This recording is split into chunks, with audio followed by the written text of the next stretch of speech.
저는 오늘 여러분과 함께 가능케 하시는 성령님, 가능케 하시는 성령님이라는 제목을 가지고 하나님의 말씀 나누기로 합니다. 사랑하는 성도님들, 제가 정말로 오늘 이 시간 가운데 바라고 소망하고 여러분 축복하는 것은 여러분 모두 성령 충만하시기를 축복합니다. 주님의 능력으로 우리 각 곳에서 일어나서 주님께서 우리 가운데 허락하신 놀라운 능력으로 승리하는 권세와 능력이 오늘 이 예배 가운데 가득하시기를 주님의 이름으로 축원합니다. 아시는 분들도 많으시겠지만 저희가 오늘 함께 읽은 이 사도행전을 기록한 누가가 이 사도행전과 함께 기록한 복음이 바로 누가복음입니다. 그런데 이 누가가요, 신약 성경을 기록한 기자들 중에서 유일한 이방인이었습니다. 누가만 이방인이었어요. 거기다가 그는 이 복음서를 기록한 제자들 마태, 마가, 요한 이들과 달리 이 누가만은 예수님을 실제로 만나본 적이 없는 자입니다. 그는 예수님의 직접적인 음성과 그분을 만나본 경험이 없는 사람이기 때문에 그렇기 때문에 베드로나 혹은 요한이나 혹은 사도 바울 같은 증인들을 통하여서 그들의 증언과 그들의 글들을 통하여 예수님의 이야기를 써 내려갔을 것이다 라고 우리가 유추합니다. 하지만 누가복음이 그 내용이요, 어떤 면에서 예수님께서 이러셨을 것이다, 또 어떠한 풍문을 기록한 책이다 라는 것이 아닙니다.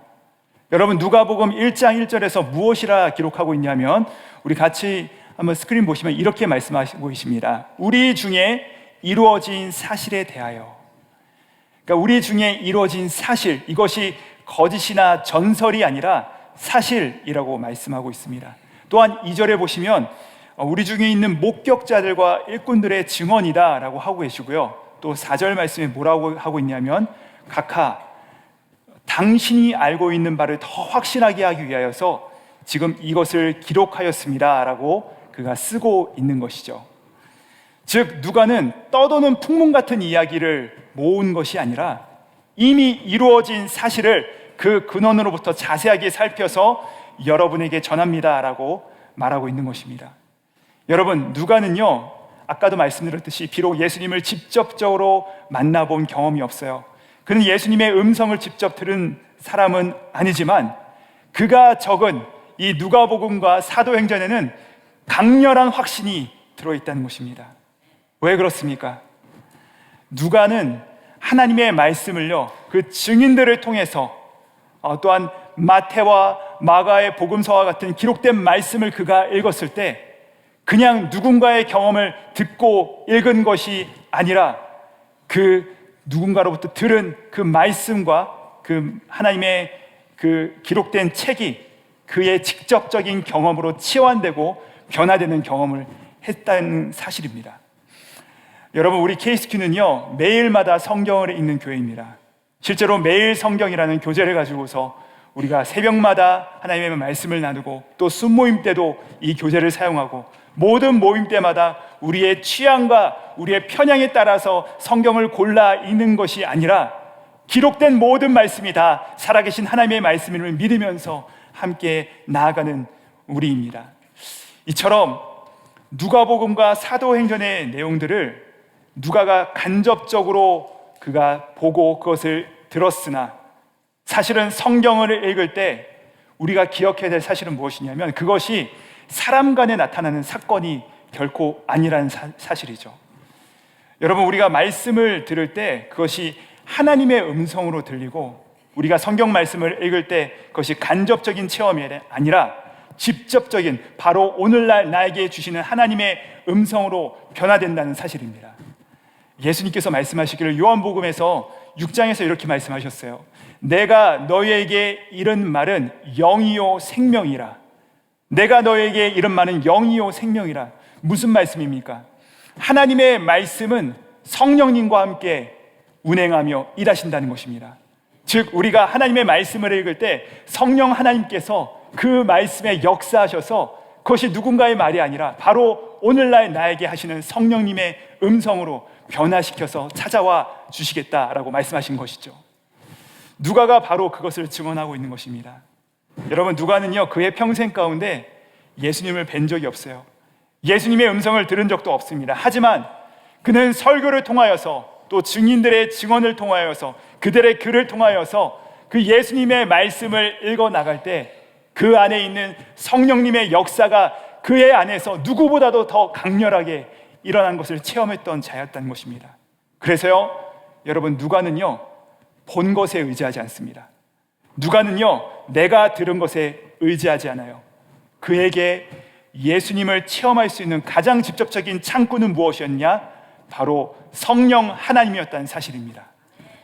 그리하여서 누가복음과 사도행전에는 그토록 성령님에 대한 이야기가 가득 차 있습니다. 예수님께서 산상순에서 이렇게 말씀하셨어요. 너희가 구하고 찾고 두드리라. 그리하면 얻을 것이고 열릴 것이고 발견할 것이다. 너희가 아들에게 떡을 달라고 할 때 돌을 주거나 아들이 생선을 달라고 할 때 뱀을 주는 자가 누가 있겠느냐? 너희가 악할지라도 자식에게 좋은 것을 줄 줄 알거든 하물며 하늘에 계신 너희 아버지께서 구하는 자에게, 마태는요 여기서 뭐라고 얘기하냐면, 뭐라고 기억하고 있냐면 좋은 것을 주시지 않겠느냐라고 기억하고 기록했습니다. 그런데 여러분, 누가는요 여러 사람들의 증언을 듣고 그가 이 산상설교를 기록할 때 무엇이라고 기록합니까? 너희가 악할지라도 아들에게 좋은 것을 줄 줄 알거든 하물며 하늘에 계신 너희 아버지께서 구하는 모든 자들에게 좋은 것이라고 말하지 않고 꼭 집어서 뭐라고 말합니까? 성령을 주시지 않겠느냐, 성령을 주시지 않겠느냐라고 말하고 있다는 사실입니다. 하나님이 주시는 것들 중 가장 좋은 것이 성령님이신 줄을 그는 분명히 알고 있었다는 사실이죠. 그러므로 사랑하는 여러분, 우리의 약함이 오히려 은혜의 방편이 될 수 있다는 사실을 기억하시기 바랍니다. 여러분, 우리의 결핍이요 오히려 하나님의 커다란 선물을 받는 통로가 될 수 있다는 사실입니다. 누가는요, 아까도 말씀드렸어요, 이방인이라는 약점이 있었습니다. 그는요 그의 평생 가운데 예수님의 말씀을 직접적으로 듣지 못한 그런 핸디캡이 있었던 사람입니다. 하지만 그는 듣지 못하고 경험하지 못하고 알지 못했기 때문에 오히려 더욱더 성령님만을 의지했다는 사실이죠. 그래서 누가복음과 사도행전에는 그토록 이 성령님에 대한 묘사가 많이 등장하고 있는 것입니다. 그렇습니다. 누가가 누가복음과 사도행전을 써내려간 목적처럼 우리 중에 있는 그 사실을 더 확실하게 하려 함이라. 이 축복의 말씀처럼 하나님의 말씀을 읽고 듣고 묵상하는 우리 사랑하는 KC교회 성도님들의 믿음이 날마다 더욱더 성장하시고 확실해지시고 반석 위에 굳건히 서시는 믿음의 도약이 있으시기를 우리 구주 예수님의 이름으로 축원드립니다. 많은 사람들이요 이 누가복음과 사도행전을 쌍둥이 책이라 말합니다. 이 둘이요 긴밀한 연결성을 가지고 있어요. 우리가 이것을 어떻게 알 수 있냐면 몇 가지 특징이 있습니다. 누가복음은 예수님의 출생으로부터 예수님의 승천하시기까지 약 30년 가량의 기간을 다루고 있습니다. 그런데요 여러분, 사도행전에서는 어떻게 다루고 있냐면, 사도행전은 예수님의 승천하심과 또 사도 바울이 로마에 올라가서 가택연금을 당하는 그 기간까지 정확하게 30년을 다루고 있습니다. 그러니까 30년 다루고 30년의 여정을 이야기하고 있는 것이죠. 또한 여러분, 누가복음에서는요 일부러 누가가 예수님의 여정, 예수님의 발자취를 기록할 때 어떻게 기록하고 있냐면 갈릴리에서 예루살렘으로 그 직선 코스로 예수님의 발자취를 기록하고 있는데요. 근데 여러분, 사도행전에 가보시면 사도행전은 어떻게 기록하고 있냐? 예루살렘에서 땅끝까지. 그러니까 예수님은 갈릴리에서 예루살렘까지, 제자들은 예루살렘에서 땅끝까지로 일부러 그 구도를 이어가고 있습니다. 그래서 여러분, 누가복음과 사도행전은 마치 한 권의 책이 1부와 2부로 이어지는 이야기, 즉 갈릴리에서 예루살렘까지가 예수님의 이야기였다면 예루살렘에서 땅끝까지는 이제 예수님의 제자들의 이야기로 채워지고 있다는 사실이죠.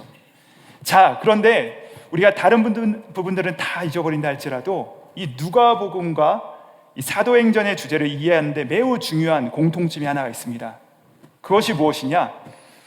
누가복음도요 그리고 사도행전도 동일하게 무언가의 잉태와 출산으로 시작된다는 사실입니다.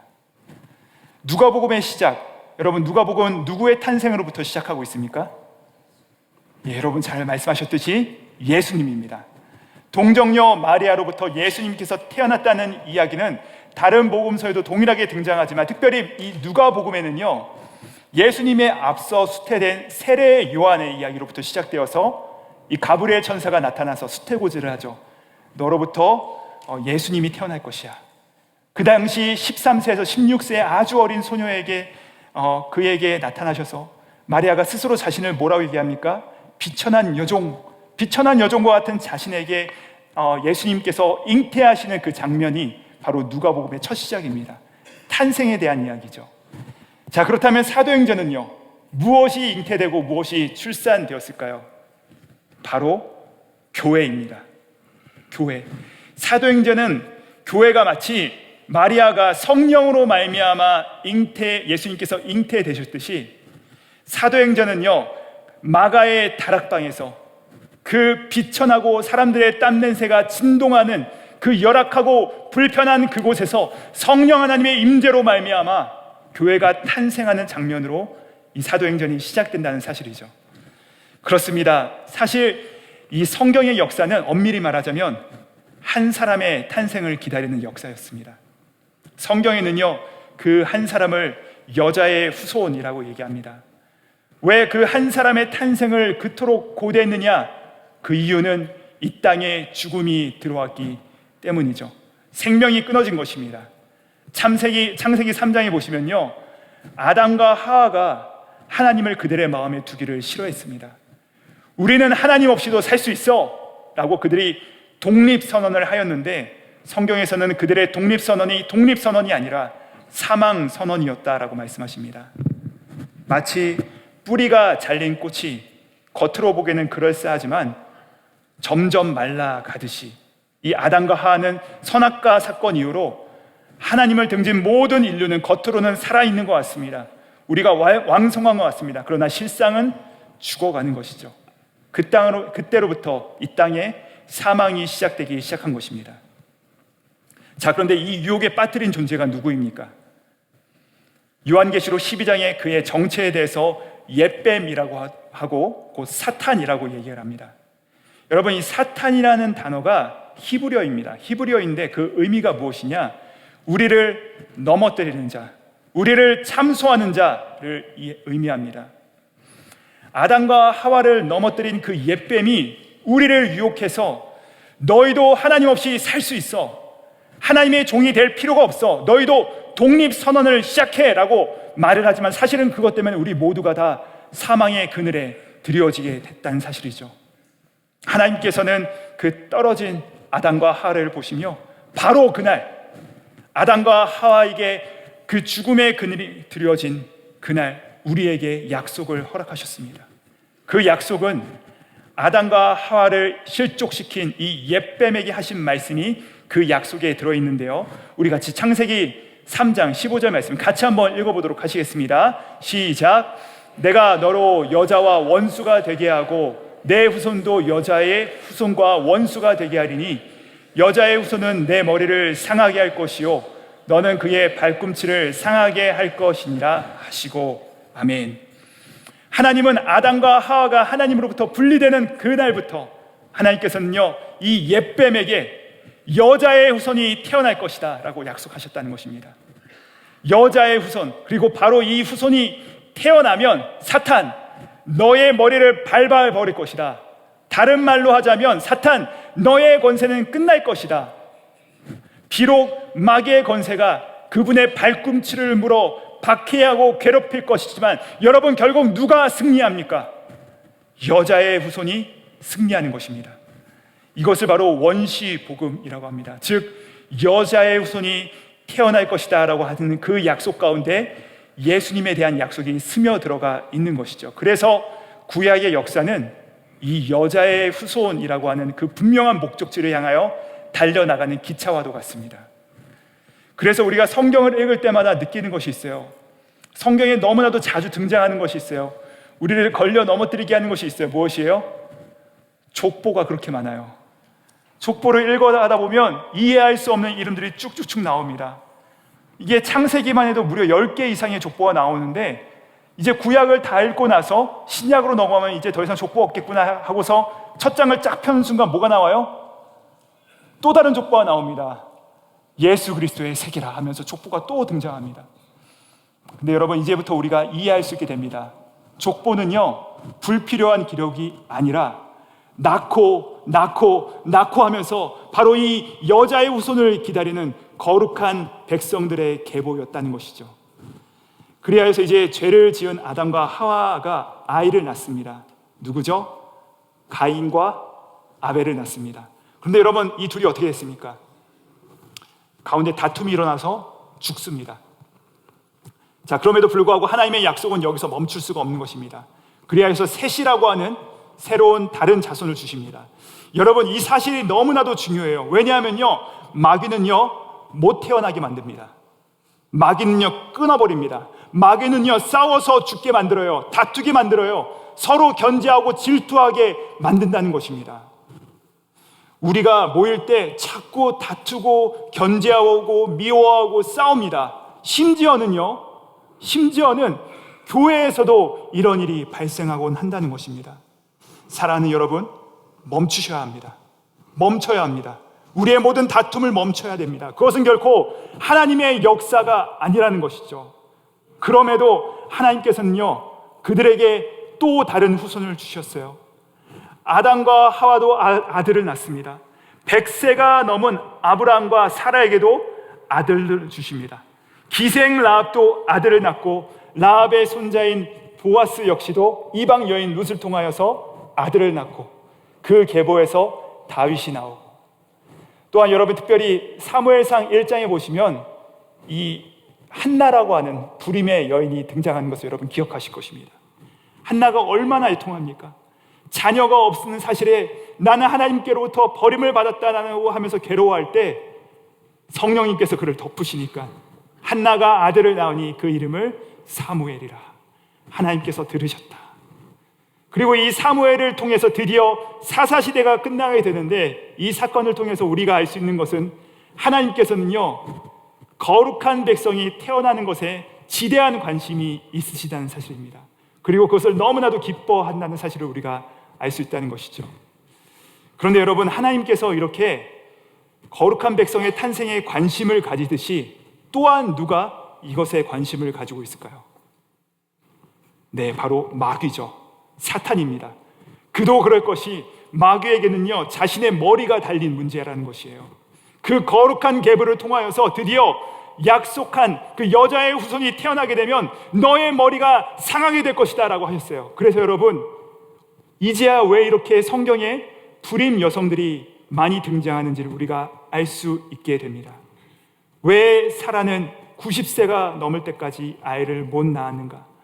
리브가는 20년 동안 아이를 낳지 못하였는가? 왜 다말은 아이를 낳지 못하였는가? 어찌 룻은 과부가 되었는가? 어찌 나오미는, 왜 한나는, 왜 이렇게 계속해서 성경에는 불임에 대한 이야기가 많습니까? 바로 사탄 마귀가 절망의 가라지를 뿌리고 있는 것입니다. 사탄이 계속해서 우리를 낙심시키는 것입니다. 너는 나이가 많아서 안 돼. 너는 이방 여인이어서 안 돼. 너는 죄인이어서 안 돼. 다 안 된다고 말하고 있는 것입니다.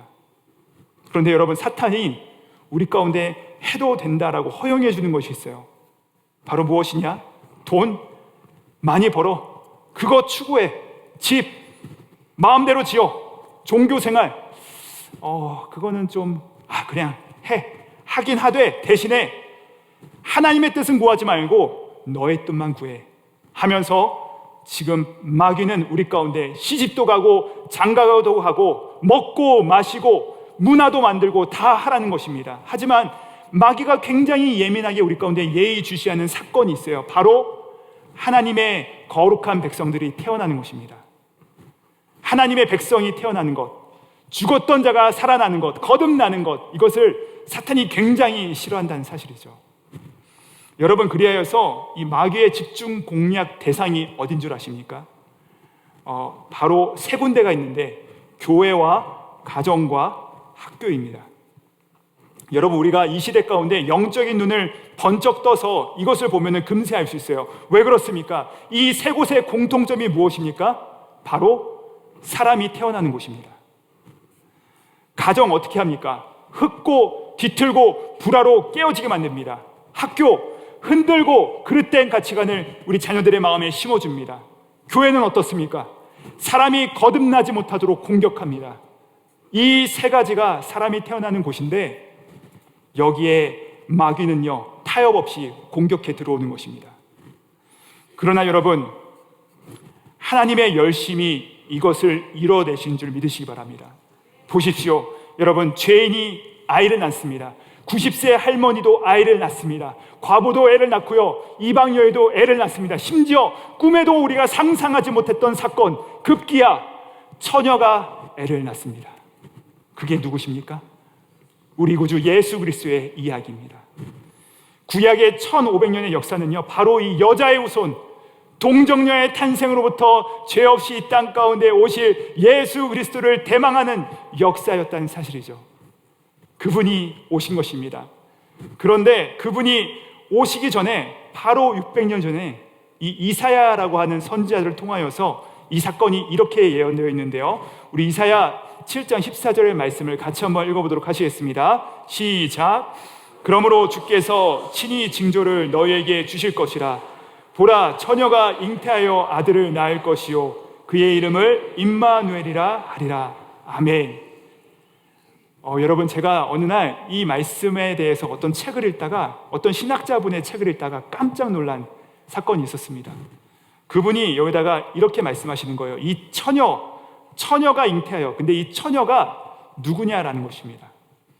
이 처녀라는 단어가요, 처녀라는 말로도 해석할 수 있지만 동시에 무슨 말로 해석할 수 있냐면 어린 여인이라고도 해석할 수 있다는 것이에요.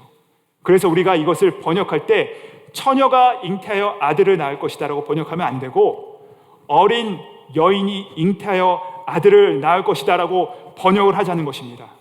그러면 이 말이 좀 더 우리 가운데 이성적으로 이해할 수 있도록 도움을 준다는 것입니다. 아니 여러분, 이게 말이나 되는 얘기입니까? 누가복음에서 마리아가 자신을 가리켜 뭐라고 합니까? 나는 남자를 알지 못합니다. 나는 처녀입니다라고 말을 하지 않습니까? 여러분, 이 단어가 어린 여인이라고도 쓸 수 있지만은 왜 우리가 처녀라고 담대하게 해석을 하지 못하는 것입니까? 무슨 이유이며 과연 무엇이 우리의 생각을 지배하고 있기 때문에 그렇게 말하는 것입니까? 동정녀의 탄생을 믿지 못함은 사람의 역사에는 처녀가 잉태될 수 없다는 것입니다. 사람의 방법으로는 처녀가 아이를 낳을 수 없다는 것입니다. 네, 맞습니다. 사람은 할 수 없습니다. 그러니까 하나님께서 하시는 것입니다. 사람으로 할 수 있다면 왜 우리가 수천 년을 기다려야 되겠습니까? 여러분, 사람으로 가능하다면 왜 우리가 주 예수 그리스도의 날을 고대하며 기다립니까? 하나님만 하실 수 있기 때문에, 하나님만 가능하시기 때문에 우리가 기다리는 것 아니겠습니까? 처녀가 잉태하여 아들을 낳을 것이니, 여러분, 이것을 징조라고 말씀하시고 이 사실이 어떻게 이루어질 것인가, 바로 2장만 앞으로 가시면 이사야 9장에서 이 아이를 누구라고 말씀하십니까? 우리 같이 한번 그 말씀을 읽어보시도록 하시겠습니다. 시작. 이는 한 아이가 우리에게 낳고 한 아들을 우리에게 주신 바 되었는데 그의 어깨에는 정사를 메었고 그의 이름은 기묘자라, 모사라, 전능하신 하나님이라, 영존하시는 아버지라, 평강의 왕이라 할 것임이라.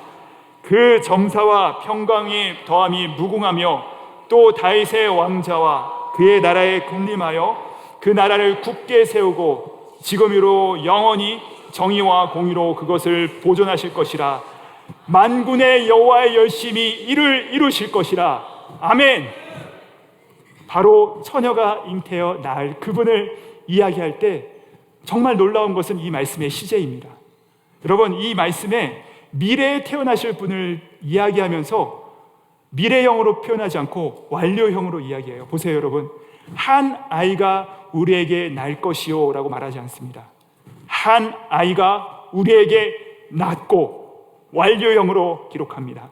반드시 이루리라 하신 그 약속을 보여주는 것입니다. 자, 그 다음에 한 아들을 우리에게 주신 바 되었는데 그의 이름은 기묘자라, 모사라. 그 다음에 뭐라고 하십니까?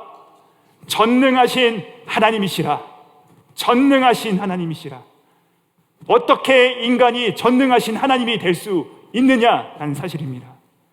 처녀를 통하여서 탄생하실 그분, 여자의 후손, 뱀의 머리를 밟아버리실 그분, 사망의 그늘로부터 그 모든 죄와 사망의 그늘을 거두하실 그 전능하신 하나님, 영존하시는 아버지, 평화의 왕, 이렇게 일컬어지시는 분이 누구십니까? 바로 우리 구주 예수 그리스도인 줄 믿습니다. 여자의 후손이요, 이 땅의 탄생으로서 그분께서 오심으로 말미암아 온 인류가 갈망했던 그 구원이 시작됐다는 사실입니다. 사도 요한은요, 이 사실을 너무나도 감격해하면서 그의 복음서에서 무엇라 선포합니까? 말씀이 육신이 되어 우리 가운데 거하심에 우리가 그의 영광을 보니 아버지의 독생자의 영광이요 은혜와 진리가 충만하더라. 그러면서 그가 이렇게 고백합니다. 영접하는 자, 곧 그의 아들을 믿는 자들에게는 하나님의 자녀가 되는 권세를 주셨으니 이는 혈통으로나 육정으로 난 것이 아니요 오직 하나님께로부터 난 자들입니다. 이제 그 아들 예수 그리스도를 통하여서 그분을 믿는 모든 자들은 하나님의 백성으로 새롭게 태어난다라고 우리 가운데 분명하게 말씀하고 있다는 사실이죠. 이렇게 새로이 태어난 사람들을 향하여서 예수님께서는 오늘 그들을 불러 모으사 감난산에서 승천하시기 전 다음과 같이 당부하십니다. 오늘 같이 오늘 말씀 본문 4절과 5절의 말씀을 같이 한번 읽어보도록 하시겠습니다. 시작. 사도와 함께 모이사 그들에게 분부하여 이르시되 예루살렘을 떠나지 말고 내게서 들은 바 아버지께서 약속하신 것을 기다리라. 물로 세례를 베풀었으나 너희는 몇 날이 못되어 성령으로 세례를 받으리라 하셨느니라. 아멘. 예수님께서 우리에게 생명을 주시고 승천하시기 전에 당부하신 말씀, 떠나지 말고 기다리라. 그리하면 성령으로 세례를 받을 것이다. 여러분, 사실 제자들은요, 왜 이런 말씀을 하셨냐면 제자들은 예루살렘을 떠나기를 원했습니다. 지금 그곳을 벗어나기를 원했어요. 왜 그렇습니까? 그들에게 있어서 예루살렘은요, 트라우마의 땅이었습니다. 인생이 무너진 것을 경험한 곳이었어요. 자신들이 제일 사랑하고 따르던 분을 배반하고 그분을 향한 사랑이 실패한 장소가 바로 이 예루살렘이었어요. 뿐만 아니라 예수님을 십자가에 못 박았던 저 정치, 종교 지도자들이 언제 자신들을 향하여서 위협을 가해올지 모르는 그런 급한 상황 가운데서 두려움과 압박의 땅이 바로 이 예루살렘이었다는 것입니다. 그렇기 때문에요, 이들은요, 자신들의 실패와 고통스러운 상처 그리고 위기로부터 당장이라도 도망가기를 원했다는 것이죠. 사랑하는 여러분, 우리의 인생에도요, 역시 우리가 파송받은 그 삶의 터전과 우리가 보냄받은 그곳에서 이런 동일한 도전들을 맞이해야 될 때가 우리 가운데도 있습니다. 주님을 따르기 원하지만 우리를 둘러싼 환경과 또 우리에게 없는 그 물질과 또 우리 가운데 다가오는 관계의 어려움으로부터 그 고통과 상처들이 몰려올 때 사명은 온데간데 없고 다 포기하고 벗어던져버리고 도망가고 싶을 때가 우리 가운데도 너무나도 많다는 사실입니다. 하지만 오늘 주님께서 뭐라 말씀하십니까? 두렵다고 해서 달아나지 말고 실패를 보고 물러서지 말고 너희의 인생에 예루살렘에서 버티고 서 있으라라고 우리 가운데 말씀하셨다는 사실입니다. 하나님의 말씀과 그 약속이 이루어지기까지 여러분, 우리 각자에게는요, 견디고 버텨야 하고 기다려야 할 우리의 분량이 있다는 것입니다. 그런 우리에게 예수님께서 이렇게 말씀하십니다. 도망가지 말고 두려워하지 말고 너희의 생각을 좀 앞세우지 말고 경거망동하지 말고 성령님을 사모해라. 그분을 기다려라. 대망해라. 그러면 어떻게 하십니까? 저는 이 말씀이 너무나도 좋습니다. 몇 날이 못되어 성령으로 세례를 받으리라. 몇 날이 못되어 성령으로 세례를 받으리라. 여러분, 정말로 그 말씀대로 정확하게 딱 열흘 만에 컴컴하고 땀내로 가득한 그 다락방에 성령께서 강림하십니다. 열흘 만에 성령께서 강림하시니까 불처럼 바람처럼 그들을 휩싸으시니까 그들의 굳게 닫힌 입이 열리기 시작하고 겁쟁이들은 용기를 얻고 학식염자들은 지혜를 얻고 그리하여서 예루살렘에서 땅끝으로 퍼져나가는 바로 이 증인된 삶을 살기 시작했다는 사실입니다.